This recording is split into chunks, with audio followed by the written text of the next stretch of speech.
आप सभी का आज के हमारे इस वीडियो में बहुत बहुत स्वागत है।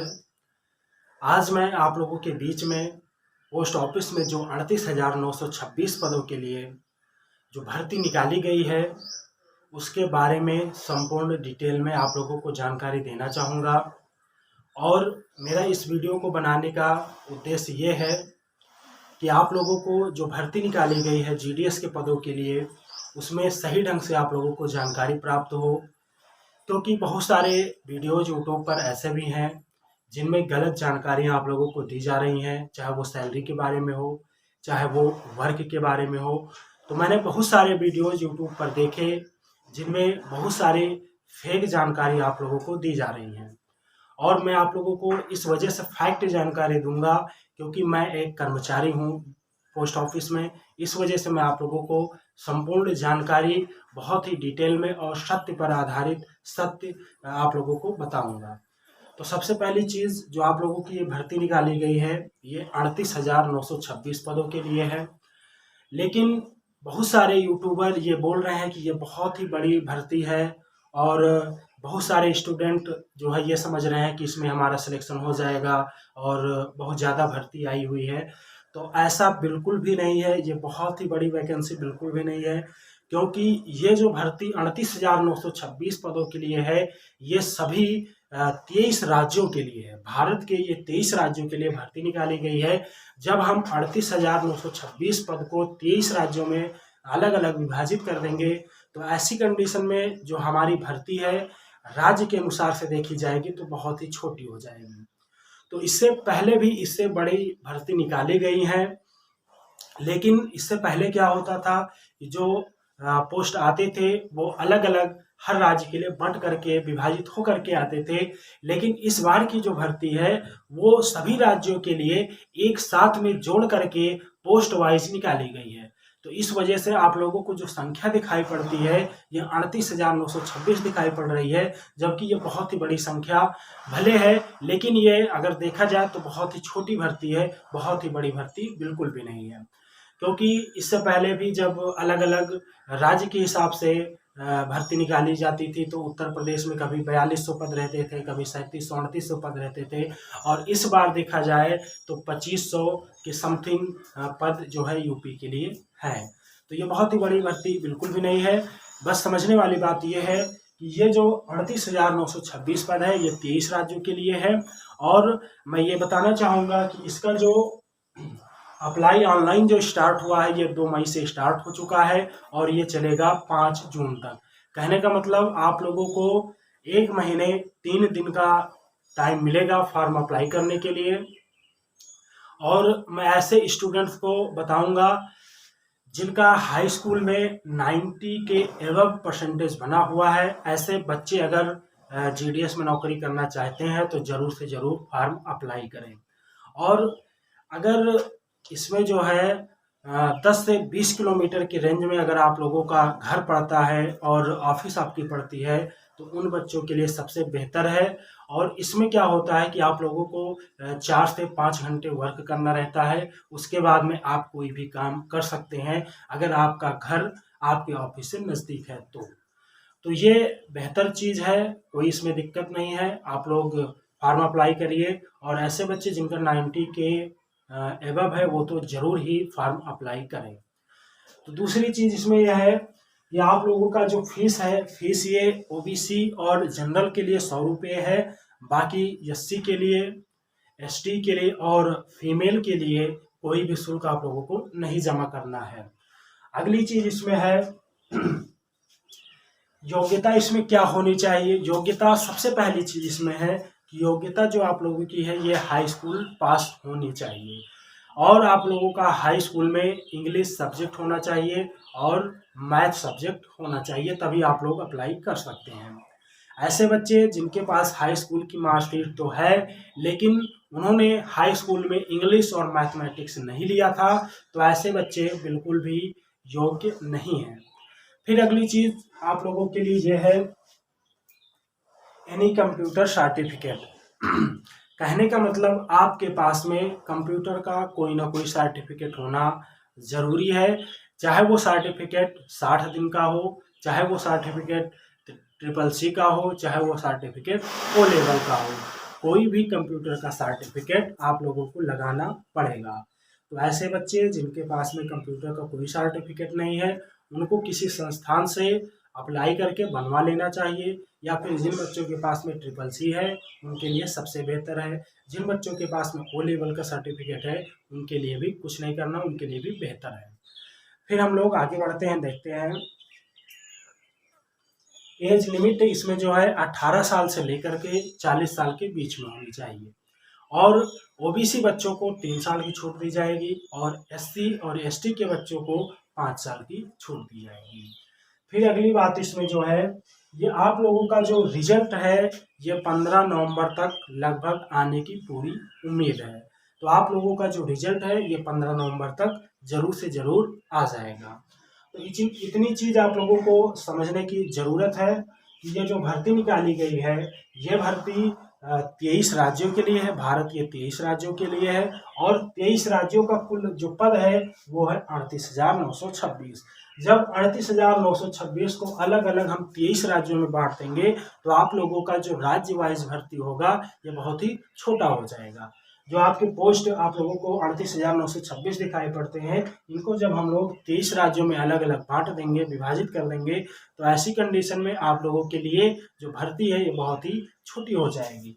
फिर उसके बाद में हम लोग ये जानते हैं कि अप्लाई कब से करना है। फीस इसमें 100 रुपया SC के लिए कोई भी शुल्क नहीं पड़ता, ST के लिए, फीमेल के लिए कोई शुल्क नहीं पड़ता है, OBC के लिए और जनरल के लिए आप लोगों को 100 रुपया देना पड़ेगा।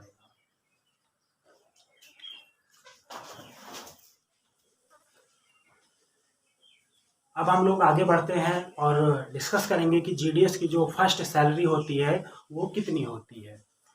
तो सबसे पहली चीज़ आप लोग ये जानिए कि GDS में जो पद होते हैं वो 3 प्रकार के पद होते हैं। पहला पद होता है ब्रांच पोस्ट मास्टर का, जिसे हम लोग बोलते हैं शाखा पोस्ट मास्टर।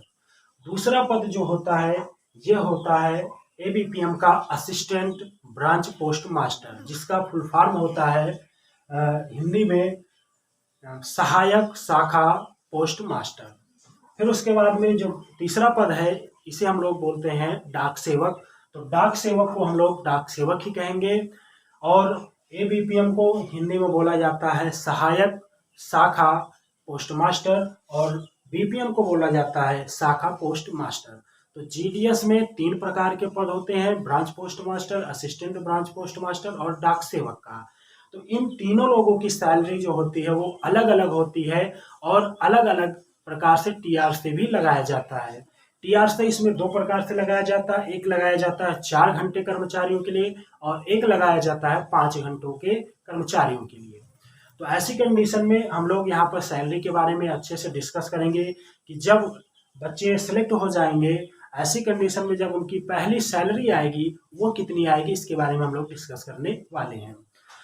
तो इस समय जो हम लोगों का DA चल रहा है वो 34% चल रहा है, और ये जो DA 34% है ये जनवरी में बढ़ा हुआ DA है। जब ये जुलाई में बढ़ जाएगा तो कम से कम 3 से 4% बढ़ेगा, तो ये 34 से मानकर चलिए हो जाएगा 37 या 38%। फिर उसके बाद में जब ये दिसंबर या फिर जनवरी 2023 में फिर से DA बढ़ेगा तो ये लगभग हो जाएगा आप लोगों का 40 से 42%। तो ऐसी कंडीशन में हम लोग जो सैलरी डिस्कस करेंगे, जो पद 38,926 ये निकाले गए हैं, इनके जो सिलेक्ट स्टूडेंट होंगे उनकी जो फर्स्ट सैलरी होगी उसके बारे में हम लोग डिस्कस करेंगे कि उनकी पहली सैलरी कितनी होगी। तो जब 15 नवंबर को बता रहे हैं कि आप लोगों का रिजल्ट आ जाएगा, उसके बाद में अगर आप लोगों की ज्वाइनिंग होगी तो मानकर चलिए 2023 में जनवरी या फरवरी के बाद में ही आप लोगों की ज्वाइनिंग होगी, और उस टाइम पर आप लोगों का जो DA रहेगा वो कम से कम अगर देखा जाए तो कम से कम मानकर चलिए 40% तो जरूरी रहेगा। जबकि अनुमानित ये है कि कम से कम आप लोगों का DA जब आप लोग ज्वाइन करेंगे तो उस टाइम पर कम से कम 40 से ज़्यादा ही रहेगा, लेकिन हमने जो कैलकुलेशन किया है वो 40% पे ही किया है, और संभवतः जो आप लोगों का DA जब आप लोग ज्वाइन करेंगे उस टाइम पर होगा तो कम से कम 41 से 42%। तो हमने जो डिस्कस किया है, जो कैलकुलेशन किया है, ये 40% पे ही किया है। तो चलिए हम लोग शुरू करते हैं। पहले BPM की सैलरी देखते हैं कि BPM की सैलरी क्या होती है। तो BPM की सैलरी अगर वो 4 घंटे का कर्मचारी है, शाखा डाकघर का कर्मचारी है, तो ऐसी कंडीशन में जो उसका बेसिक पे होता है वो होता है 12,000 रुपये। जो बीपीएम का 4 घंटे का जो बीपीएम है उसका जो मिनिमम या बेसिक जो पे होता है वो होता है 12,000 रुपये। फिर इसके बाद में अगर उस टाइम पर जब आप लोगों का सिलेक्शन होगा, आप लोग ज्वाइन करेंगे, उस टाइम पर अगर आप लोगों का डीए 40% रहता है तो ऐसी कंडीशन में आप लोगों का जो डियरनेस अलाउंस होगा इसमें 4800 रुपये की आप लोगों को वृद्धि मिलेगी। तो यहाँ पर 12,000, फिर उसके बाद में 48 रुपये, उसके बाद में हाउस मेंटेनेंस पर भी आप लोगों को 500 रुपये प्रतिमाह मिलता है। तो यहाँ पर जो आप लोगों की कुल सैलरी, पहली सैलरी जो आप लोगों की बनेगी ये बनेगी 17,300 रुपये।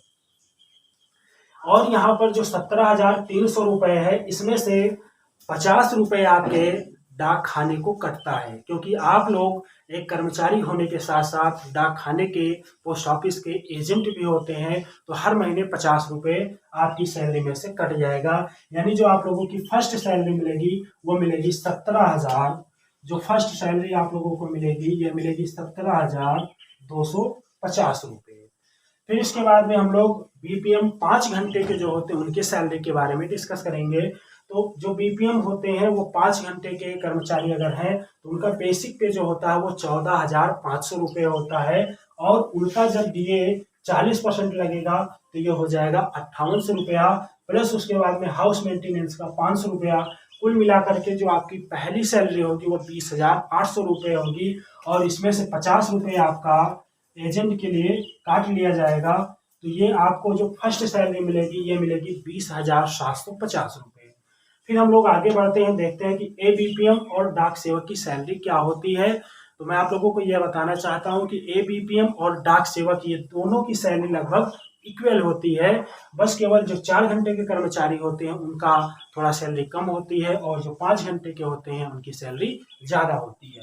तो यहाँ पर ऐसे डाक सेवक और एबीपीएम जो 4 घंटे के कर्मचारी हैं उनका बेसिक पे जो होता है वो होता है 10,000 रुपये। 40% इसमें डियरनेस अलाउंस लगेगा तो हो जाएगा 4,000 रुपये। उसके बाद में साइकिल अलाउंस भी मिलता है 180 रुपये। फिर उसके बाद में स्टेशनरी जो होता है, स्टेशनरी चार्ज भी आपको मिलता है, वो होता है 25 रुपये। तो कुल मिला करके आपकी जो पहली सैलरी बनेगी वो बनेगी 14,205 रुपये। और इसमें से 50 रुपये डाक खाना एजेंट के तौर पर आपसे ले लेगा। तो यहाँ पर जो आपकी सैलरी होने वाली है ये 14,205 रुपये होगी। और इसमें से 50 रुपये माइनस करने के बाद में जो सैलरी बनेगी वो आपकी फर्स्ट सैलरी होगी। फिर इसके बाद में हम लोग देखते हैं कि जो डाक सेवक और असिस्टेंट ब्रांच पोस्ट मास्टर जो 5 घंटे के कर्मचारी हैं उनकी सैलरी कितनी होती है। तो ऐसे कर्मचारी जो 5 घंटे के लिए डाक सेवक और एबीपीएम का कार्य करते हैं इनकी सैलरी जो है ये बेसिक होती है 12,000 रुपये। डियरनेस अलाउंस लगेगा 40%, तो ये हो जाएगा 4800 रुपये। और साइकिल अलाउंस 180 रुपये, स्टेशनरी का 25 रुपये। तो जो आप लोगों की फर्स्ट सैलरी बनेगी ये 16,905 रुपये बनेगी। तो इसमें कहीं से भी कोई भी डाउट नहीं है, क्योंकि मैं खुद भी एक कर्मचारी हूँ। और मैंने बहुत सारे वीडियोज़ में ऐसा देखा कि बहुत सारे लोगों ने सैलरी के बारे में उल्टा सीधा बताया कि बढ़ता है कि नहीं बढ़ता है, ऐसा वैसा है। तो मैं आप लोगों को ये बताना चाहता हूँ कि आप लोगों के लिए एकदम फैक्ट जानकारी है, इसमें कहीं से भी कोई संदेह नहीं है। तो बहुत सारे उल्टे सीधे वीडियो पर विश्वास ना करते हुए मेरे इस वीडियो पर विश्वास कीजिए, क्योंकि मैं भी एक कर्मचारी हूँ और मैं आप लोगों को गलत न्यूज़ कतई नहीं दूंगा। तो यहाँ पर ये था आप लोगों की फर्स्ट सैलरी। इसके बाद में अब हम लोग बात करेंगे इंक्रीमेंट कब कब लगता है। तो सबसे पहली चीज़ है कि जब आप लोग ज्वाइन करेंगे तो ज्वाइन करने के 6वें महीने पर आप लोगों के डीए में वृद्धि होगी। फिर उसके बाद में आप लोगों के डीए में सालाना आप जब नौकरी करेंगे तब भी आपके डीए में वृद्धि होगी। तो इस प्रकार से आप लोगों की जो सैलरी है ये साल भर में 2 बार बढ़ती है। तो चाहे वो डाक सेवक हो, चाहे वो एबीपीएम हो, चाहे वो बीपीएम हो, सबकी सैलरी साल भर में 2 बार बढ़ती है। फिर उसके बाद में एक और इंक्रीमेंट लगता है जब आपकी नौकरी 1 साल की हो जाती है। तो आपके बेसिक में, आपका जो बेसिक पे होता है, इस बेसिक पे में भी 3% की वृद्धि होती है। तो ये इंक्रीमेंट के बारे में जानकारी मैंने आपको दिया। एक बार फिर से बताना चाहूँगा कि चाहे आप डाक सेवक रहेंगे, चाहे आप एबीपीएम रहेंगे, चाहे आप बीपीएम रहेंगे, आपके सैलरी में सालाना 2 बार वृद्धि होगी, एक 6वें महीने पर, एक 12वें महीने पर। जब आपकी नौकरी साल भर की हो जाएगी तो उस साल भर की नौकरी पर भी आप लोगों को 3% की और इंक्रीमेंट लगेगी। तो यहाँ पर कहने का मतलब है कि जो 6वें महीने पर आपकी वृद्धि होती है वो डीए पर डिपेंड करती है कि 3% बढ़ेगा कि 4% बढ़ेगा कि 5% बढ़ेगा। जो 12 महीने पर आपको लोगों की इंक्रीमेंट लगती है वो भी डीए पर रहती है कि डीए 4% बढ़ेगा कि 3% बढ़ेगा।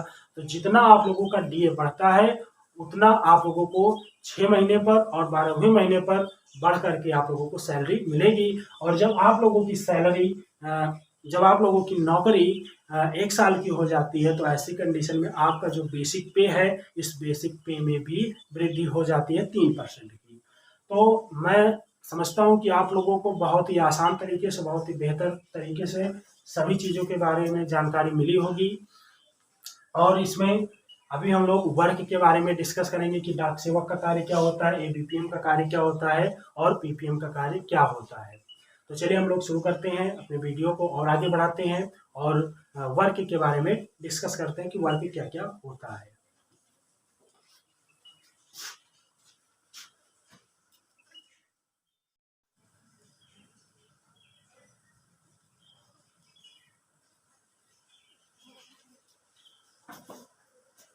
अब हम लोग आगे बढ़ते हैं और डिस्कस करते हैं कि जीडीएस के जो 3 प्रकार के पद होते हैं इन सब का अलग अलग वर्क क्या होता है। तो चलिए हम लोग शुरू करते हैं कि वर्क जीडीएस में 3 प्रकार के जितने भी पद हैं उन सब का वर्क क्या होता है। तो यहाँ पर जो बीपीएम होता है जिसे ब्रांच पोस्ट मास्टर कहा जाता है, ब्रांच पोस्ट मास्टर का जो कार्य होता है डाक सुविधाओं का समग्र प्रबंध और डॉक्यूमेंट्स का रख रखाव, वित्तीय लेन देन जैसे बचत खाता, आवर्ती जमा खाता, टीडी, आरडी, एसएसए, इस प्रकार से जितने भी खाते डाक खाने में होते हैं अधिक से अधिक खातों में जमा निकासी करना, ये ब्रांच पोस्ट मास्टर का कार्य होता है।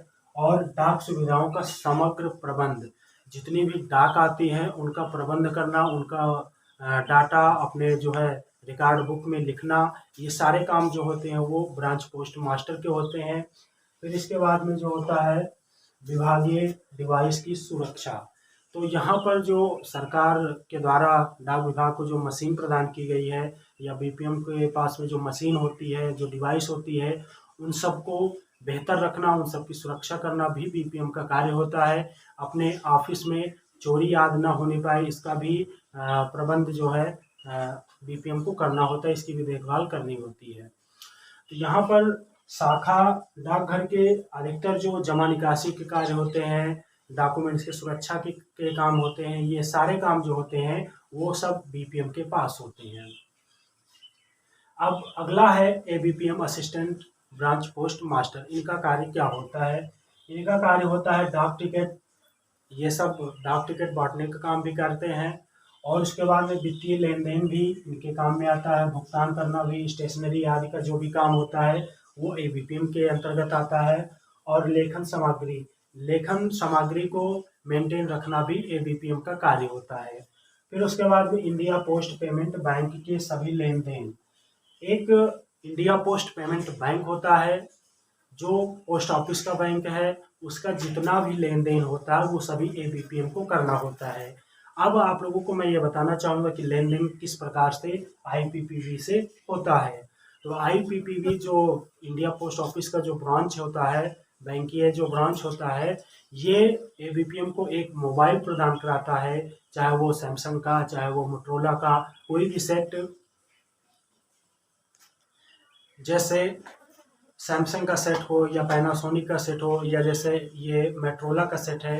तो इस प्रकार से जो आईपीपीबी ब्रांच होती है डाक खाने की, वो एबीपीएम को एक मोबाइल प्रदान करती है और इस मोबाइल के माध्यम से जो एबीपीएम होते हैं उनको जमा निकासी करना होता है आईपीपीबी में, और आईपीपीबी का न्यू अकाउंट खोलना होता है। कहने का मतलब आईपीपीबी का जितना भी काम होता है वो सभी काम एबीपीएम के पास होता है और एबीपीएम को आईपीपीबी के तरफ से एक मोबाइल प्राप्त की जाती है। उस मोबाइल के माध्यम से ही जो है एबीपीएम को एपीएस भी करना होता है, किसी भी बैंक का पैसा जो है वो निकालना होता है। तो ये जितने भी काम होते हैं इस प्रकार से ये सभी काम एबीपीएम के पास होते हैं। चाहे वो स्टेशनरी का हो, चाहे वो वित्तीय लेन देन का हो, डाक टिकट का हो, ये सारे काम जो होते हैं वो सभी एबीपीएम के होते हैं और एबीपीएम के पास में आईपीपीबी का सारा काम देखना पड़ता है। और उसके बाद में ये अपने ब्रांच पोस्ट मास्टर की हेल्प के लिए भी रखे जाते हैं। जो इनका ब्रांच पोस्ट मास्टर होता है वो जो भी कहता है वो एबीपीएम को करना होता है। इसके बाद में हम लोग बात करते हैं डाक सेवक की। डाक सेवक का मतलब होता है डाक की सेवा करना। तो यहाँ पर डाक सेवक का जो कार्य होता है वो किसी भी डाक या पार्सल को संबंधित व्यक्ति तक पहुंचाना होता है। डाक बैग को लेखा कार्यालय या मेल कलेक्टर या हेड ऑफिस तक पहुंचाना होता है और आए हुए डाक या पार्सल को छांटना होता है। तो डाक का अधिकतर जितना भी काम होता है वो सभी डाक सेवक के पास में होता है। लेकिन बहुत सारे ऑफिसेज ऐसी होती हैं जिनके पास में डाक सेवक नहीं होते हैं, तो इनका जो भी काम होता है वो देखना पड़ता है असिस्टेंट ब्रांच पोस्ट मास्टर को। फिर बहुत जगह बहुत सारे ऑफिसेज ऐसे होते हैं जहाँ पर ना तो डाक सेवक होता है ना तो एबीपीएम होता है, तो वहाँ पर सारे काम बीपीएम को देखने पड़ते हैं। तो ये था बीपीएम, एबीपीएम और डाक सेवक के कार्य। तो मैं आशा करता हूँ कि आप सभी लोगों को ये मेरा वीडियो बहुत ही पसंद आएगा।